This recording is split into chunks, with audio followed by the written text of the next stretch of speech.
Hey guys, welcome. Hat Tuesday number 21, right? Hat Tuesday becomes fully legal, right?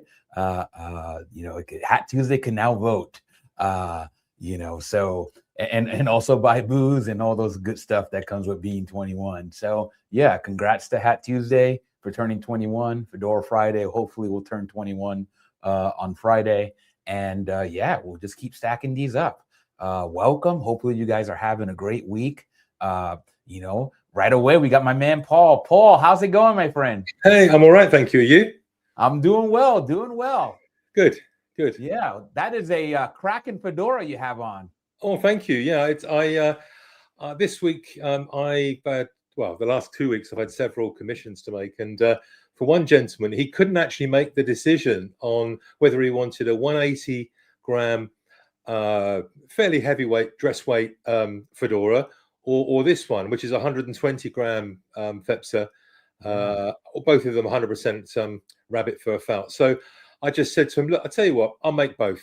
And because it happened to be that he was my size. So I made the both. He bought the heavier one, and I thought I'd wear this one on the show today. It's quite a nice, given that you're talking about, fedoras and wide brims and things. Yeah. Teardrop at the top, and then obviously one of our liners inside. So it's just a nice, it's a lovely color, by the way. It's more of a bronze than anything else. I think it needs a bit of a shaping there, but it's just it's almost like a hacker, where you can just stick it on in the car. It will crumple all up. It will come back to shape.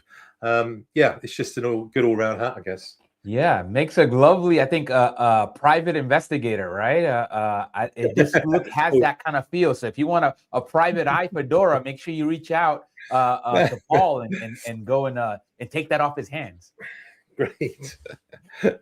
But Paul, I know we've talked about we got some folks. By the way, shout out to Phil. Phil, I don't know if you've been part of the program or if you're a new viewer, but thank you very much for lauding the topic. I'm going to have to thank Nathan again, because I think this is another one of his topics, and we'll get to that. And obviously I said thank you to Phil. Phil, welcome, and then shout out to Josh, who's in the audience. Phil says he viewed once before. Okay, Phil, well, welcome. I know you haven't. I don't think you've commented before, but I appreciate you providing the feedback. Especially when it's nice. It's like always good to see it. I'll take any feedback, but when it's something like that, when the show hasn't even happened, I appreciate it. Josh says learning about engineers' hats. Okay. Oh, yes, yeah. I saw the video you sent over, Josh. It was good. Yeah. Shout out to Josh. Josh, by the way, support Josh and support obviously Paul as well on their YouTube channels. You can find them linked, both linked, as well as Brad Bauer's YouTube channel on my homepage. And it's one of those things where we're all kind of various stages. Obviously, Brad's already monetized. Paul just reached 500. I reached the 100 mark. Josh is I don't remember where Josh is at, but I'm sure he's still on the ascension. All of us are still trying to ascend, right? But we're all at different junctures. So support any or all of us if you'd like, because I feel like we all have kind of different angles that we attack, in terms of our style of presentation. And I think it's nice to have that kind of diversity. Oh, there he is. Well done, Josh. 33 subs and growing. Shout out to Josh. Well done. So Josh will be pining for that number 50, and beyond. He has great content. You can see him making a lot of the hats that he's doing, and a lot of it's late night. So if you're a night owl, at least a night owl on the East Coast, then maybe Josh is a channel that you can kind of get down with. If you suffer from insomnia, hopefully you don't. Sometimes I do. And it's always nice to know that maybe Josh has got a live video going. Well, you caught me coming back from the pub the other Friday night at about 12 to 1 o'clock in the morning with chat. So wow. I mean we're very flexible, as they say. Yeah. I love it, Paul. Well, Paul, before we get to the hat top, I know you wanted to do kind of a show and tell. I just want to make sure I'll give you the floor if you want to kind of go through that for our audience. Or if you want to do it later, that's fine too. It's up to you. Well, I can do it now if you want. There's a couple of things I wanted to share. One was Josh very kindly helped me with the I won't get the microphone out of the way, with the block that we made out of ABS, and it really worked well. And in fact, Josh, I know you're on here. I've found somebody who's got a load of other files. I'll talk to you about buying them. Yeah. Maybe we can share them. I don't know how that works in terms of license and all that, but I'll have a chat with you after the show. But this was the block that we made. It's a 63 centimeter block. So it's not something that I'll use every day, that's for sure. But the gentleman, I've actually made this hat for him, and this is an Oppenheimer. So it's Oppenheimer, it's a 9 centimeter crown with a 5.5. I think it's 5.5 or 6.5. I think it's 5.5 centimeter brim.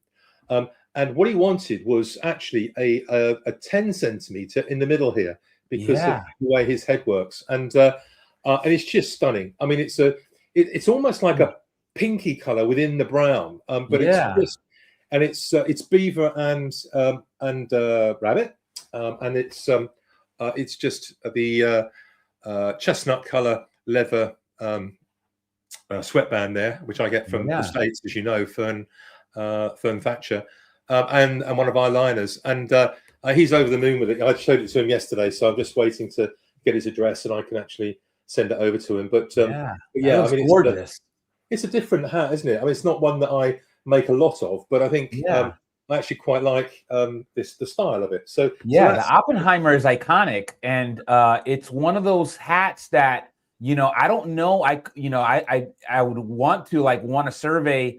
A bunch of hatters. Eventually, hopefully one day we'll get a bunch of hatters on here, or we'll have access to ask them, what makes up the majority of the styles that they produce. And I wonder where the Oppenheimer, it might be a little bit more niche, but I know it's out there that a lot of people do love that style. Yeah, I'm sort of warming to it. I think obviously you can wear the brim up, which is more like a pork pie type hat then. So I think it's quite good. But no, what I was going to share with you, as we spoke about last week, was that I'd ordered some more felts from FEPSA, and in fact I ordered one of the FEPSA sample swatch color sample things. I didn't know what to expect. All I know is it cost me an awful lot of money for some colors, but I thought, well, I'll show you that. And what I did was I ordered a package of Western weight felt. So these are felts that are usually from about 180 through to about 260 grams, and they are usually stiffened to quite a stiff specification, so that you can make Western hats, you can make festival hats, and that sort of thing already from them. I also ordered a 100% beaver fur felt for one of my clients who I've mentioned previously, where I've made him the same hat that he wants in the beaver felt, but because it's going to be his one and only hat, I've made him one in exactly to the same spec in rabbit fur felt, because I've just worried that the brim might be too wide for him, or the height of the crown might be wrong. So I'd much rather make it in a lower costing material, him then try it out. And as it happens, one of my other customers has said, well, as soon as you've done that with import, I'll buy that one off of you. So all right. What can I say? That's the way to do it, isn't it? That's right. Well done, Paul. So but this is how I can't lift the box up because it's quite a big box, but they come in these beautiful, what I think they are, sacks that are with FEPSA written on them. Wow. And I love these because the thing is that until I move house, I've got to store all my felts in a different room, and so I have to keep them into these bags just to look after them. So this is they just come stacked up, and labelled. So here is I think I've got a feeling, as this is black, this is the 235 gram 100x beaver. Now this one in pounds sterling is about £350 just for that felt. Wow. I mean, that's that is the mother of all felts, really. Wow. And I mean, it's just I look at it and it almost makes me rather nervous to have to make that into a hat. But that's the gentleman that I've got already lined up. So that's I'm pleased I've got that one. And then these are all, as you can probably see, we've got browns, we've got greys, we've got and they can be a devil of a job to break apart. That's it. But you know, I don't know whether you can see this. This is actually quite a beautiful color. It's almost like a white. It's a whitey blue color, but this is a 225 4X. Yeah. Really nice sort of fur. And it's quite heavy, of course, at 225. So this will make a really nice hat. So this is they put a whole mixture of different colors in there for me. So this is one batch, and I'll just see what the other batch is in there as well. I love it. It's like Christmas time for a hatter. Yeah, you know, it's I like it because FEPs are always quite generous with their time and with their customer service and things, and I like to sort of reply with you know, making a reasonable sized order, and I've just got another order in now where a client asked for a dark blue. I found the dark blue with FEPSA, and in fact, do you know, it's easier for me to order 20 or 30 felts, and because the shipping cost is about the same. It's about 30 euros, which is about 25 pounds to ship this sort of amount from Portugal to the UK. So it's quite good. But that's a lovely color right there. This is a very soft one. I didn't know what this color was, and I thought, you know what, that looks really unusual, but that could be quite good. That's 120 grams, and it's 100% rabbit fur felt. But it's just, you don't see that color in the UK very often, you know. And I just thought I'd try that. Then I've got this is this is what I was waiting for. This is I don't know whether Nathan's not on here, but Nathan and I are doing a project, and these are 3 100% beaver, and they're 100-gram FEPSA felts. So these are pure beaver. So these are quite again quite expensive felts that we'll be working on together on a project. Shout out to Nathan for you know, getting some projects going as well. So I'm anxious to see, you know, I'm maybe not anxious, excited to see what it turns out. But yeah. Yeah, Luke, so am I. And so, oh wow! So, look at that. That's a nice brown color. So, what weight is that? That's 210 grams. And it's a 40. It's a 4X. So really quite stiff. These black ones are good because I've made quite a few sort of black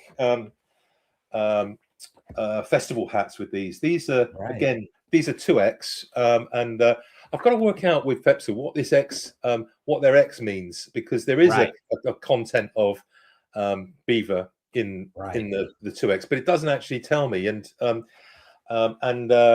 know, every manufacturer seems to be different one to another, which is probably another subject for another conversation. But oh, look, that's a nice grey. That one, that's a 210. That's a 4X, but that's a granite grey, and again, all stiffened. So that's the felts, if you like. And what I've got arriving next week, I think, is a box of 15 or 20 felts that are dress weight. So I'll show you the dress weight ones when they turn up, because it's always nice to see the dress weights. But this is the thing I was waiting for. So I didn't even know what to expect. But this is the grand opening, if you like, of this, and let's see what's in there.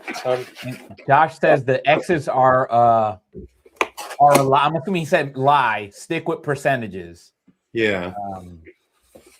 So that makes sense. I don't know whether you can see this, but it's got the FEPSA branding on it. Wow, that's sharp.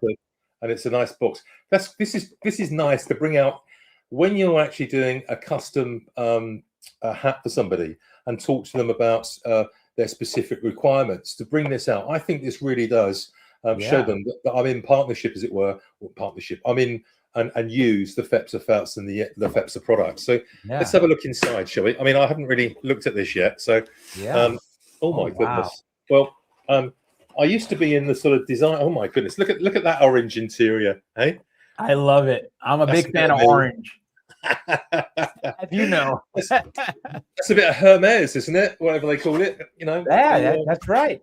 the Birkin color. So Yeah, what we've got a number of cards. Do you remember in the design world they use Pantone references for right. color mixtures, and they have a Pantone sheet like this. And looking at this, there's word. I won't go through all the wording here, but what it's basically got are swatches of the actual fur felt on here Yeah.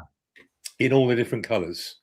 Oh God. And I mean, there are literally, I would say, 40 or 50 cards on here Yeah. with lots of different colors. That's amazing. That's It, amazing. isn't it? That's such a nice touch. And again, I don't know how. Again, FEPSA to me is one of the big boys, right? And maybe Yeah. all the big boys have something like this, but I think they should. And once I look at this, I'm like, as a hatter and as somebody that's maybe working with a customer, to be able to pull this out and be able to show them, okay, well, and some customers may not want. Maybe this is too much choice. But that's when you come in, Paul, and kind of make some suggestions. And then that way you have that back and forth. And I think this is such a handy tool to be able to accomplish that. I think so. And then I've got my boxes of the grosgrain trim material and things that I can match to this. So I'm quite excited by this. But I think it was about €100 for the actual swatch holder. So it's look, it's quite a lot of money to invest, but if you're a hatter and you're trying to provide something which I guess elevates you above the competition in many ways, and actually gives your customer better customer service when they're looking at. I mean, let's be fair; they're going to spend quite a lot of money with you on a hat, so you might as well make the experience theatrical. And this is part of the theatre, if you like, by offering different ways of looking at the different types of felt and the different colors. So and it's a way to kind of classify, right? So it's these essentially could be classified as different families of felt colors. And for those folks that really want to have there's some folks that pride themselves on having every color just in case they have an outfit that they want to match to. Something like this at least gives you a way to strategically, let's say you started off and that's your goal. Now you have a systematic way of getting towards that goal. I mean, it's just lovely to see as well. I mean, that they've done this such a professional job, really. So I'm glad I made the investment. I think you need to be buying the FEPSA felts on a regular basis and set up a relationship with them. But like I say, I'm in the UK and I can place an order with FEPSA. And I can usually get that order well within 10 days. And I have got it in 7 days before now. And most of that time is actually the shipment. So they turned around an order for me the other day in less than 3 days. So I thought that was quite impressive, really. Yeah. Shout out to FEPSA for doing it right. I mean, it just seems like they are doing things. And again, I'm going to just claim ignorance. I don't know what the other felt manufacturers are doing, but this seems sharp. It's a good look, Yeah, I think so, and it exudes the right sort of professionalism, if you like, from the manufacturer, and I was very pleased to receive it. So, thank you very much for me being able to share that. I think I wouldn't have seen that myself, let alone FEPSA didn't even let me know that they made that. But I contacted them and said, "Look, can you send me some felt samples for to show a client some different colors?" And they actually said, "Well, actually, we're working on something that we're bringing out shortly." And then they said they've got this. Now, I thought they were just going to send me one, but no, they sent me the invoice for one, and which is fine, understandable, because actually, that would have cost a lot of money to put together. So, and a lot of time. So I appreciate them letting me have that.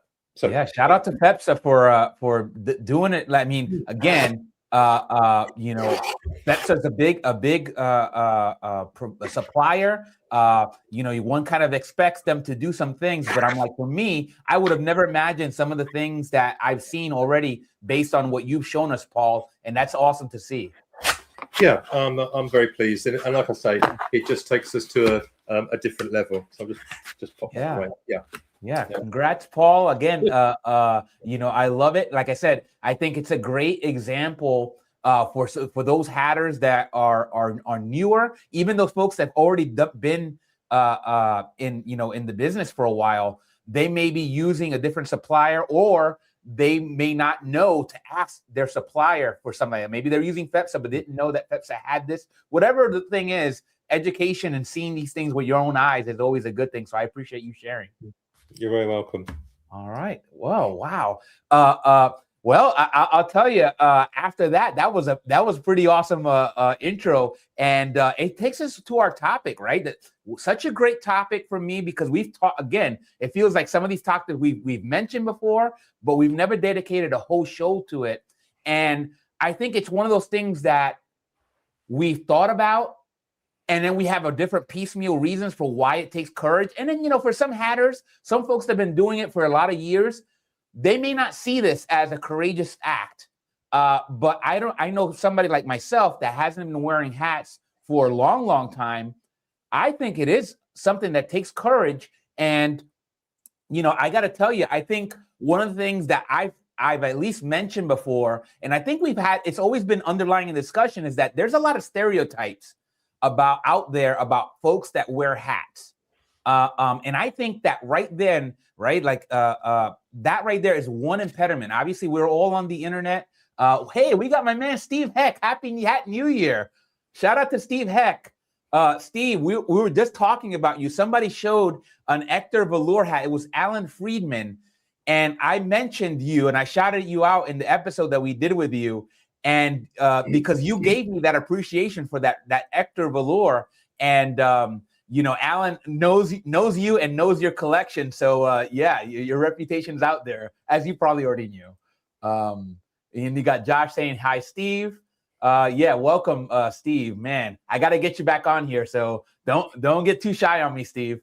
But yeah, I think the stereotypes that are out there about people that wear hats and what kind of folks are. Everybody heard that story that I told you about the little girl, which I thought was pretty funny, but it was also very telling, where she told me, "Mister, do you kidnap children?"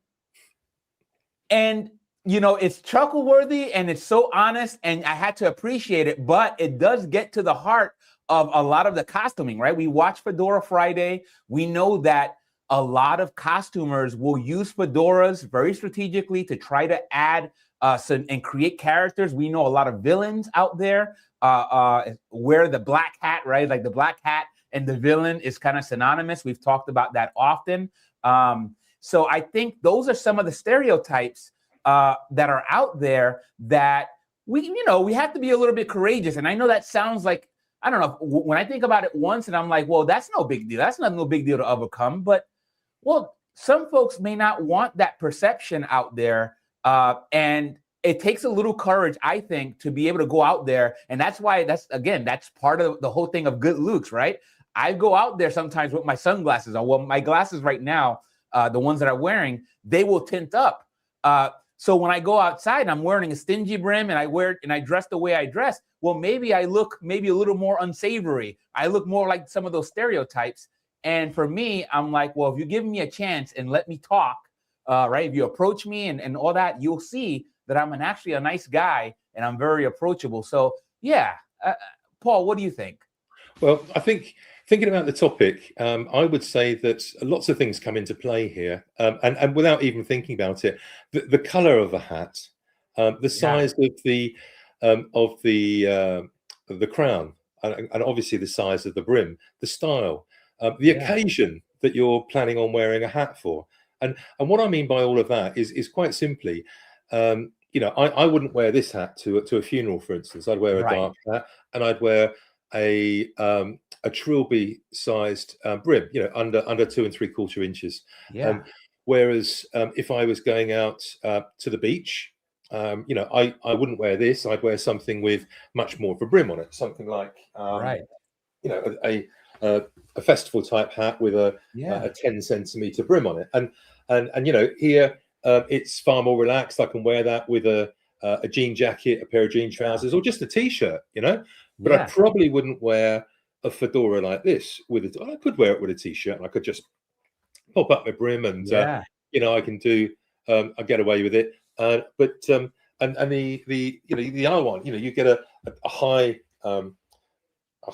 crown with a dark felt, and really I'd be wearing that with at least a jacket and trousers, if not a suit, or maybe a really smart dark coloured jumper or something, but it's a lot more formal. But I think I found it very difficult. In fact, I still find it difficult to wear hats out on certain occasions, and that's because of what I was thinking other people thought. And then because I had a need that, the doctor said I need to put a hat on because of protecting my head from the sun. I thought, well, then I've got an excuse. If somebody says, well, why are you wearing a hat? And I can say, well, there's a little bit of a story there, and and that's okay. Not that I really want to share my my position with other people, but there is if I want to. But what I found though is the more and more I wore, the hats, I then nobody really took any notice. But it's only when I then started to get a bit more adventurous with the color and with the brim size, and of course with the crown, and then maybe dress up a little bit sharper or something. But when we were walking around London, for instance, people were stopping us and they were taking photographs, and they were just quite positive about seeing people wearing hats which they don't necessarily see on a daily basis. So it does take quite a bit of courage to start off with, but once you get over the initial hump, if you like, then I think it's far more easy and acceptable by the group of people perhaps that you go around with. Yeah, completely agree. And this is, and I guess this to the heart of this, and I think we can all agree, you're gonna get attention today and age if you go out there with a hat. We've talked about this before, and it's worth mentioning again. You are going to get attention because it's just not that normal to see a lot of folks out there with a hat. But then it becomes a thing of, well, are people thinking I'm trying too hard to get attention? And it's not any different than folks that maybe they're really into fashion, right? Or that, let's say, just something like physical, right? Like the bodybuilders, right? Folks that are really into building the muscles, and they get out there and they know that there's a negative connotation, right? There's a positive connotation. There's also that negative. Oh, that he's trying too hard. He's probably not very smart. There's a whole thing that go out there. Now, does it mean you don't go and become a bodybuilder if that's what you really want to do? It's like, no, you have to kind of be comfortable in your own skin and then prepare for the questions. So there's a lot of things out there that make us stand out. And you kind of have to decide, well, are you going to be comfortable enough to deal with that attention? And are you going to allow people the chance and the opportunity so that you can break some of those stereotypes, so that somebody, right, you're going to color their light and say, no, I know a bodybuilder. I know a guy that owns a Porsche. I know a guy that owns a BMW. I know a guy that wears a Rolex. I know a guy that wears a Fedora, and he's just a normal guy. He just happens to like fedoras, and that's how you overcome these things. But part of that is becoming approachable yourself, right? So, not everybody wants to talk to people, and I understand that. You don't have to be this overly social person, but you also want to make sure that you take those opportunities when somebody has the courage to approach you. And if you want to let them get to know you better, you are doing the hat hobby a service, because, well, now you're normalizing, and we're all not the same. Obviously, if you've seen all the folks that have been on this channel up to the point, we all have different styles, different types of hats that we like, right? With the open road, the stingy brim, right? The Western. There's so many different hats out there, and we love the idea of hats in general, but we're different. And that's part of the many beauties of this hobby. And, and it's one of those things where it's like, these are the things that you have to take on, or have to agree to take on, or else, well, maybe this is not going to be the hobby for you, because it's just too, I'm trying to think of other hobbies that you do maybe indoors, that maybe woodworking, those things you could probably do privately and you don't have to share with the public. But something like wearing a hat outside, it's going to get attention. I think the other thing is that if you've just got the one hat, then you're limited with how you wear it, and if I've got people that have got one or two hats. They wear the same hat every single day, regardless of what they're wearing. And then the conversation I've had with them is then talking about the color lineup for the palette of hats that they might want to keep in their wardrobe, and talking to them about, well, a set of hats, if you like, for a gentleman might be 8, 9, 10 hats, but with all the different styles that they are, I think people actually adopt a different persona. Because when you start putting on things like, and you mentioned the open road, and that's a favorite of mine, of course, and I think that's a really nice cross between a fedora, which of course is reasonably formal, and the Western hat, which of course is fun. And actually, in the UK, we don't have many horses walking down the road, and therefore cowboys wearing cowboy hats. So the open road, if you like, is a lot more acceptable, because it's got the shorter brim, and the style is much more leisurely, if you like, and a bit of the sort of Marlboro Man stroke, Ralph Lauren, if you like, and I guess that's appealing. But my point is that I think you can actually think about the occasion, and put, if you've got many hats or a few hats in your wardrobe, that might make you feel more complete for that day out. If you're going taking the children out or something, then you just want something that's going to be okay if you're going to fall on the floor or scrabble around, Completely agree. And it's just funny that the idea, because I've shared the video of Sylvester Stallone talking about the history, the story behind the Rocky fedora, and he said I thought it was really interesting. He's like, Rocky's got to wear a hat because he has to hide, right? And we talked about what he's hiding. Well, what he's hiding was his gentler self. And I just can't help the fact that it's funny that the contradiction in many ways, right? Like we talked about the fedora making you stand out, but now Rocky mentions that it's also a way to hide, and that's that kind of double-edged sword, I guess, with wearing a hat. Some people view it as a way that you to hide, right? We talked about the misconception that you're automatically bald if you're wearing a fedora. There's no reason for you to wear a fedora unless you're bald or balding. And and I'm like, I shared the story of me taking off my hat. It was like, nope, that's not the case. But if I'll be ready if I do. If I get my hair that decides to part ways with me, I'll be ready with a fine hat.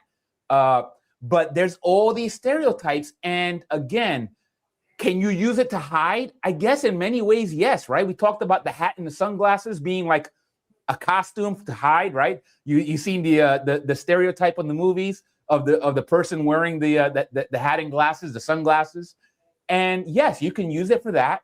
But remember that now you can't hide with a hat and sunglasses. You're gonna stand out.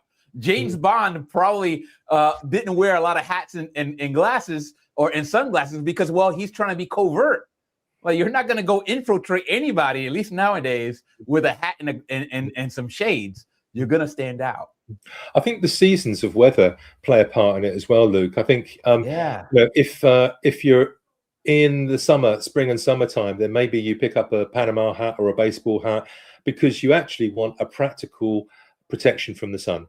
And a bit of shade, especially if you wear glasses. I don't know about you, but I sometimes get reflection on mine and so on. In the wintertime, of course, there's the obvious one where you can, if you are challenged and don't have a full head of hair, it's pretty cold out there. So wearing a cap, baseball hat, or a fedora, really does keep your head warm. I mean, I know on the odd occasion when I've been walking around and I've had an overcoat on and a hat on, but I've actually got too hot. I've had to take the hat off because it was just too much. But certainly, I think that weather plays a part and actually makes it a lot easier for people to find it acceptable to wear a hat because, again, they've got a reason to wear it. It's not just a style thing.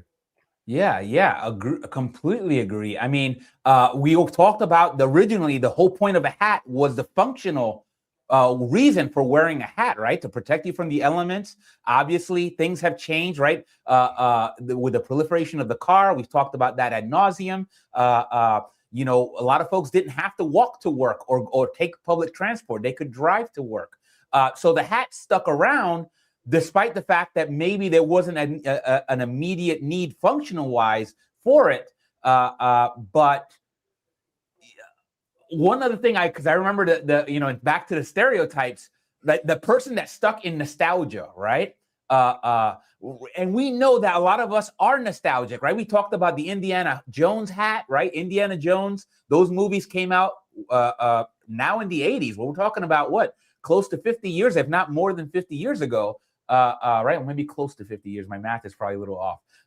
But we're getting on a long time where Indiana Jones, and then before that, we had Humphrey Bogart, we had Frank Sinatra, right? And a lot of folks that are very into the noir, right? The noir film style and that look, and that becomes a stereotype. Are you trying to go and be old school? I was like, I didn't know. But if I was, that's cool too, right? Meaning if you want to go out there and dress like Humphrey Bogart because Bogey is your icon, there's nothing wrong with that. That's just something that you just have to be comfortable with. And it really kind of gets back to again, some of these things that come from the cinema. Right? Everybody kind of realizes, like, when they see me, sometimes they'll say Run DMC or they'll say Rocky. Right? And various others, but I think I get those the most. And well, it is what it is. Like, I love Rocky. I make no bones about it. I think a lot of my style comes from Rocky, and it's probably not because it came from Rocky. I think Rocky, Sylvester Stallone's image for Rocky, and the folks that I grew up seeing in Brooklyn, they probably looked very similar. And maybe it was kind of like a same source of influence. So that's why maybe that's another reason why I love Rocky, is I feel a little bit at home, even though I'm not from Philadelphia. I feel like I know those folks because I also grew up in an urban environment that saw similar imagery. I think in the UK here, where I've been buying a lot of the secondhand hats and refurbishing them, a lot of them have been purchased by people who perhaps haven't normally worn a hat, but they've said to themselves, well, look, there's an occasion like a wedding or an event, or even an evening out that they're going with their family, and they decided that they want to wear a hat. But many times after that occasion, they've thought about putting the hat on, and they never quite got there.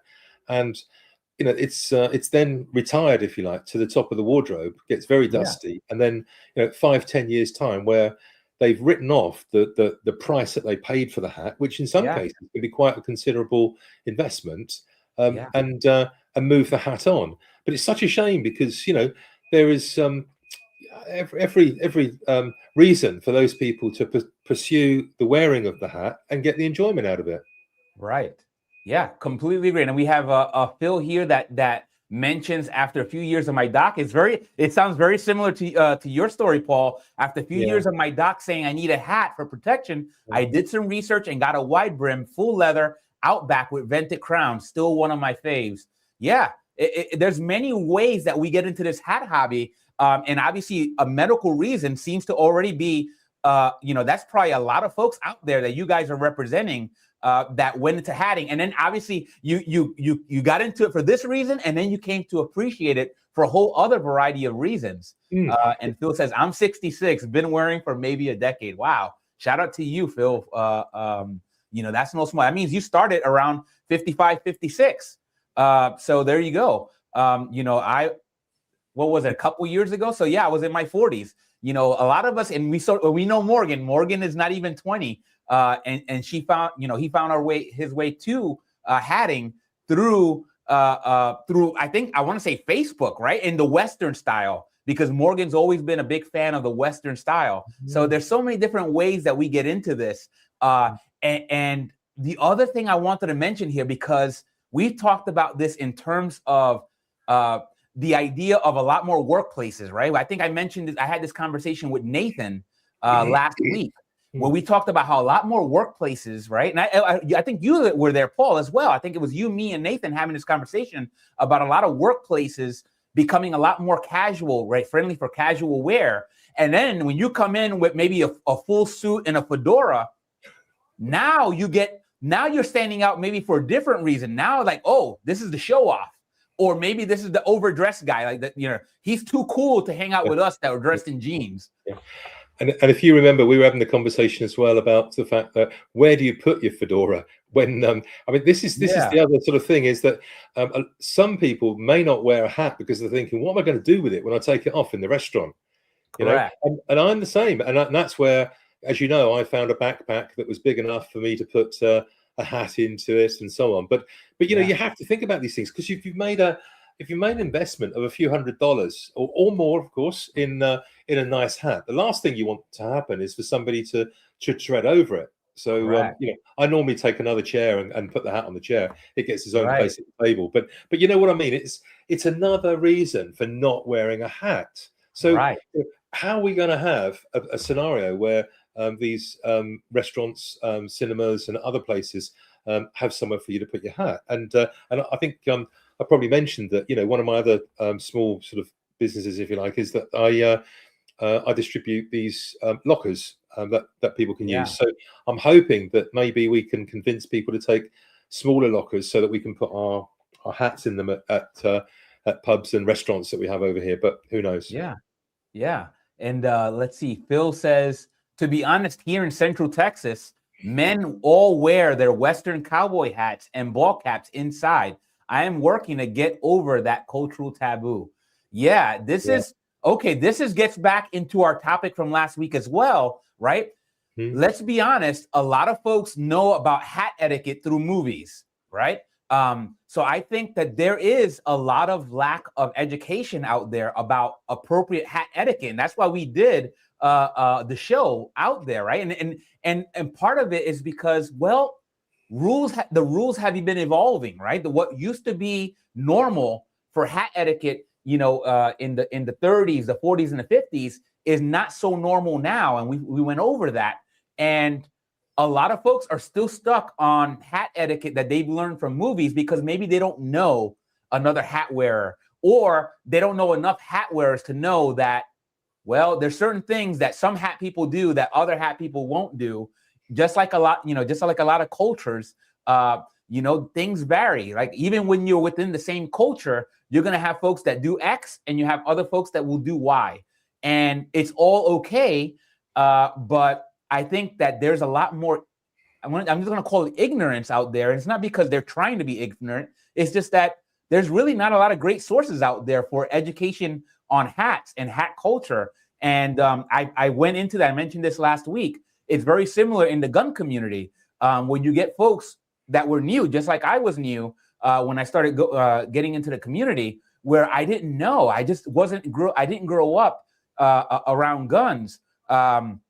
So essentially, I had to learn and pick these things up. And luckily, I had folks that were showing me. They had a lot of grace. They did so with a lot of grace.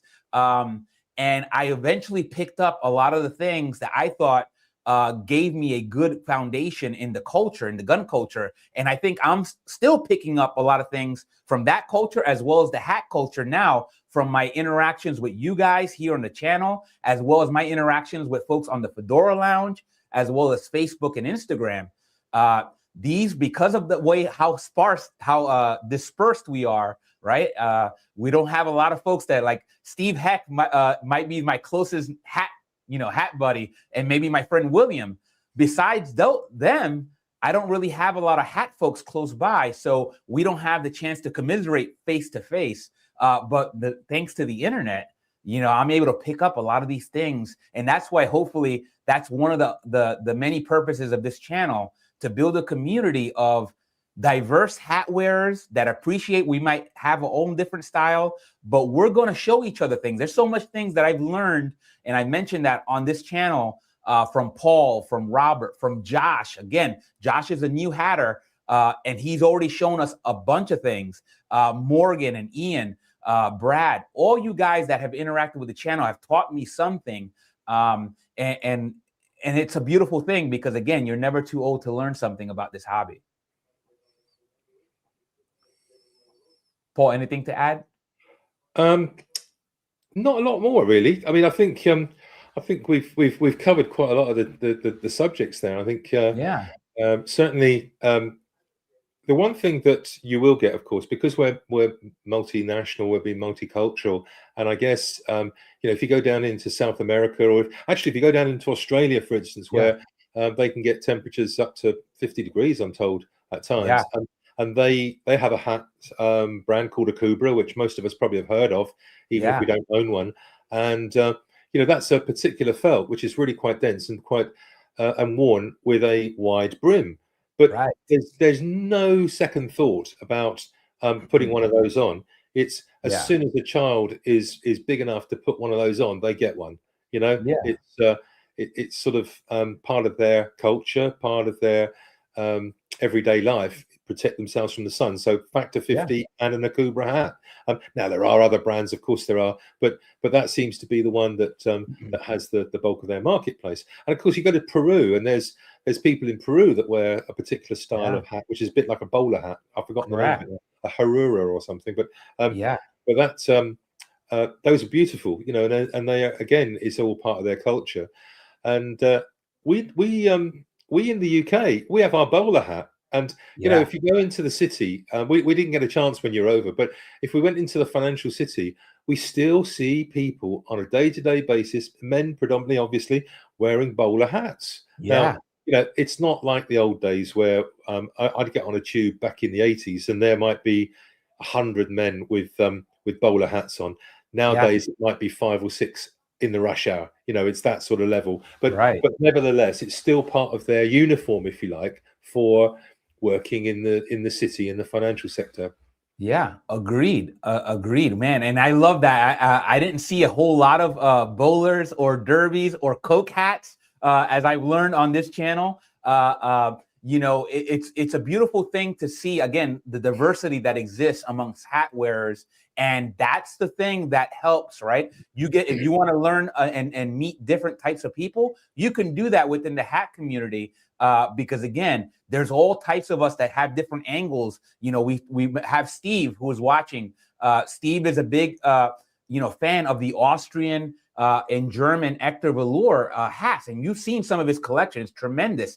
And even though I have 2 velour hats, but they're not Ector velour, right?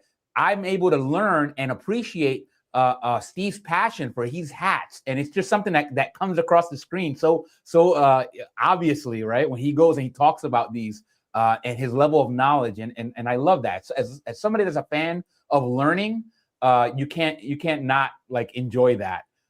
Phil says, my Sunday school teacher is a bit older than I am and wears a black bowler. Oh man, all right, shout out to your Sunday school teacher, Phil. That's again, we talked about church, about hat etiquette in church, and how it's not so, I thought it was very like open and shut. But when I shared on Facebook, a gentleman pointed out that, because we were primarily coming at it from like a Christian church, right? And because that's the background that I came from, as well as Paul. But he mentioned that the Islamic, right, the Islamic mosques and the Jewish synagogues, it's quite the opposite. You have to wear something over your head, right? And they have formal things that are acceptable to wear in your head.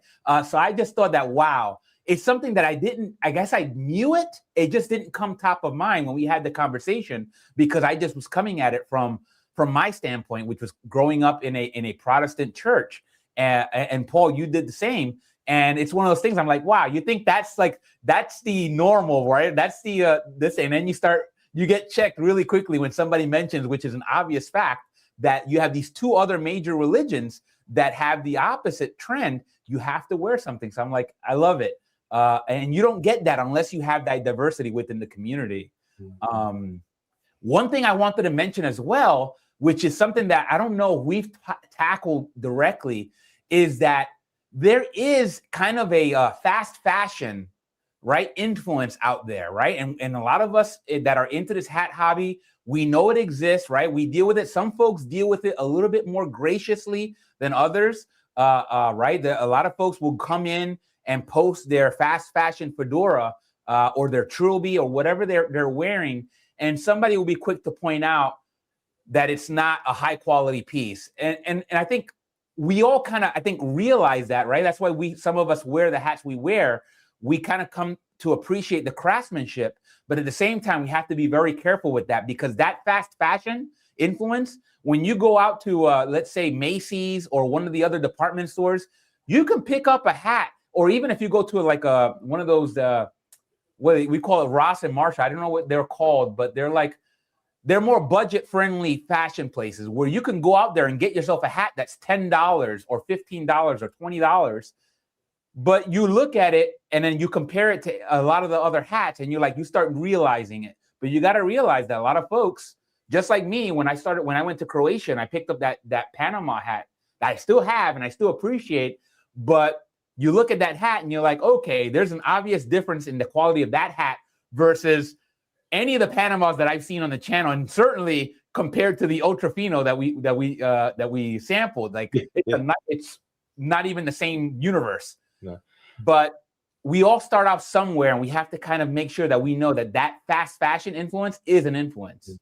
I must say that there's a lot of clients that I have that have gone down the fast fashion route, but what it's done, it's enabled them to get over what they thought was a hump for wearing a hat. So what has been said to me on a number of occasions is, I didn't want to invest a lot of money to start off with because I didn't know whether I was going to wear my hat on a regular basis. And I get that, totally get that. And in fact, going back, I'm going back a long time. I probably did have a wool hat, but for it's not a very nice material to work with from a hatter's point of view, and you always know that it's going to be an issue at some stage or another. So you might as well stick with the better rabbit or mix or ultimately the beaver felts. But the other thing that I do is I counsel my clients to think that owning a hat that's been custom made for them, or one that's been made by a hatter and therefore not off the shelf, is a bespoke hat. It's an experience, and so it's one that, if they want to rise to it, they can listen to the story behind it. The fact that the felts have come in from Portugal, the leather sweatband from America, the material inside from another country, the embroidery's done here, and all the things that make up, and the 20 different things we go through, and there's a lot of the time I do a video for my clients about the makeup of the hat, so they've got that as well. But it means that, again, if somebody is asking them, why are they wearing a hat or anything else, they can explain that.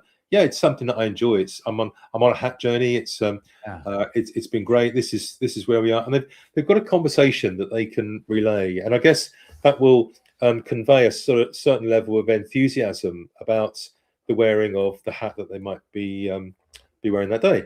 So it's another angle, and in fact, I've been complimented by clients on many occasions about that, because you can go into a shop and buy a hat of various qualities off the shelf, and we certainly saw that in Lock & Co and Hilditch and Kay, the Bates people, and Laird and so on.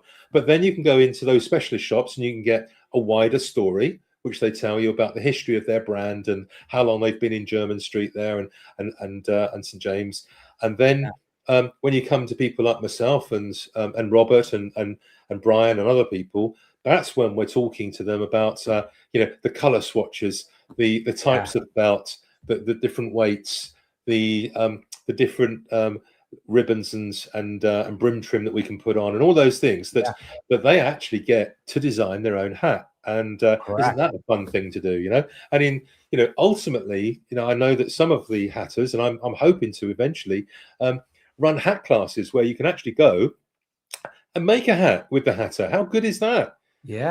Awesome. So I think that's a whole experience that changes the whole feeling about, or the negative feeling about, wearing a hat, if people so want that. Yeah, and Paul, that's great point there. I mean, in terms of the fast fashion, for me, I never, again, I've seen the same posts, right? For me, I choose, if I don't really have anything positive, I usually always have something positive, because again, you want to affirm somebody's wearing of a hat. remember, a lot of folks start off. I started off with the hat in Croatia. Eventually, I found my way to vintage hats. And a lot of folks don't like vintage. We've talked about that before. They will have no qualms about paying for a fine hat that's brand new because nobody wore it. Vintage to them is like buying a used car. And then other folks, they won't even buy a vintage hat. They'll buy a fast fashion hat, and that will be their first foray into going outside in a hat. And I can empathize and I can really relate to those folks that do the fast fashion, because it really does provide you, one, a low-cost entry into this hobby, right? Where you can find out if wearing a hat is for you. And you can do so very economically and eventually build your way up. Let's say maybe it goes from fast fashion and or vintage, and then eventually to be getting a custom hat. And it starts getting you familiar with what's your style, what are the colors that suit you. And then all of a sudden you're like, I'm gonna step up. I'm gonna go get that custom hat from Paul or from Robert or from Josh. They're gonna do that because this is how the hobby happens, man. Everybody knows, like, it's like how do car people start? Well, I think most car people do not start off buying a BMW or a Porsche. Maybe they'll buy a Honda, right? Or whatever. And they'll have that, they'll price it. And then once their economic situation allows, they will build their way up to getting that car. And I'll be honest, I mean, if I was a younger person, I wouldn't want to start off, even if I had the means, because we do silly things, right? We're just learning how to drive. You don't want your first car to be a Porsche, regardless of what you think, guys out there. Yeah, well, I'm not going to go there. But I think one of the things that I'd say is that the older hats, the vintage hats, can be wonderful if you find a little gem. You and I know that, we've seen them. Yeah. And but the problem is the sizing, of course, that men had smaller heads years ago. So that's a challenge for somebody like myself with a size 60. But if you've got a 56 or a 57, size head, then there are some bargains out there. In fact, if you remember, you had a Scott and Co. Yes. of London hat. Now, Scott and Co. of London is a brand that, I think in 1969 it was actually sold to Lock and Co. because they didn't want to pay the extortionate, as they saw it, rent hike in continuing with their retail outlet in, I think it was Bond Street. It was certainly in central London anyway. Yeah. Now, what you've got some superb secondhand hats that are out there, but because nobody knows the brands, essentially, they don't realize the quality of what they are. So you've got, on the one hand, you've got a Lock and Co. hat of the same era and a Scott and Co. and they're the same sort of quality. They would have been similar prices and so on. Yet secondhand today, you'll pay 150 or more for the Lock and Co. And the Scott and Co. you might be able to get for under £100. Now, that to me is part of the fun of going out there, researching the brands and just trying it out. Because if you've got a little bit of money that you're willing to have as a hobby, as with any hobby, you have to invest in something. And if you've got some to put in the hats, you can always buy it, restore it, and then sell it on if it's not quite right for you. But you do get to see lots of different styles, and therefore you'll find out the right one for you if you've not got a traditional hat shop in your area. And let's be honest, here in the UK, we don't have many traditional hat shops. You basically have to go to the cities like London, Birmingham, or Manchester, excuse me, to find a hat shop of any type. Of course, you can buy hats online, but as we know, that can be a challenge sometimes to know what style suits you. So doing something like that is great fun, and as I say, you can get used to wearing a hat at very low cost. Correct. And that's something that we've mentioned here before, but it's always worth repeating because it's one of those things where I'm like, a lot of folks think there's only one way. Oh, we got Nathan. How's it going, Nathan? Hey, Nathan. Nathan, thank you so much for submitting this topic. I'm pretty sure this is one of your topics, and it's been a great discussion. I guess the one thing I want to leave, definitely mention here, and because I've talked about it earlier, is if you need help, right? Meaning if you don't have, like a lot of us don't have other fellow hat people close by, definitely check out Facebook, check out Instagram, check out even the Fedora Lounge. You don't have to register or post, even if you just want to lurk, because one, it'll give you some of that that encouragement. Let's say if you're somebody that needs the encouragement to go out there and face the world, that a world that's probably not wearing a fine hat out there, you get to see photos of other people doing it, as well as you're getting access to styles, right, to looks on somebody else's head of hats that you don't have to buy, right? You don't have to buy. You can go and look at the photo and say, is that hat for me or not? Right? And it's just a really low cost. All it costs is your time. And I know your time is valuable, but for me, if you really want to go in the ultimate low cost way into seeing if this is a hobby for you, is to go out there and browse the forums and the various groups that are out there and seeing other folks wearing these hats and picture yourself. See if you can picture yourself being one of those folks. And the answer might not be yes, but you'll be surprised how normal it can be when you just give it a go and you kind of just take a chance. And that's really all I had. I mean, Paul, did you want to mention anything else? Well, I was just going to ask permission, actually, to, as Nathan's on here, whether I could just confirm that he sent me. We were looking through. We were looking at sizes of hats. Well, I don't know whether you can see that, but you might not be able to see that. But let me Nathan sent me a file earlier on of his. I don't know whether you can see that, but of his head shape, and I've managed to print it out.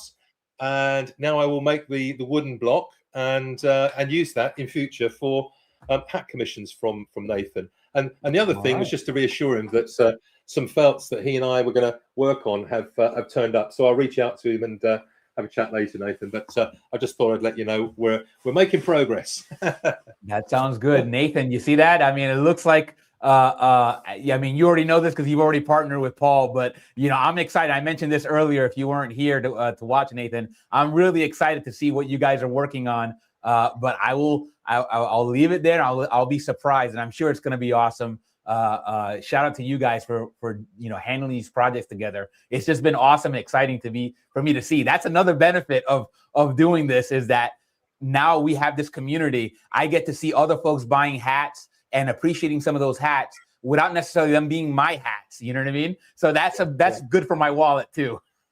Yeah. The other thought I had, actually, Luke, just is that we could actually run a session on here where we have maybe 10 different types of hats. I mean, you've got a lot of hats, I've got a lot of hats, and so have our other members that come onto camera.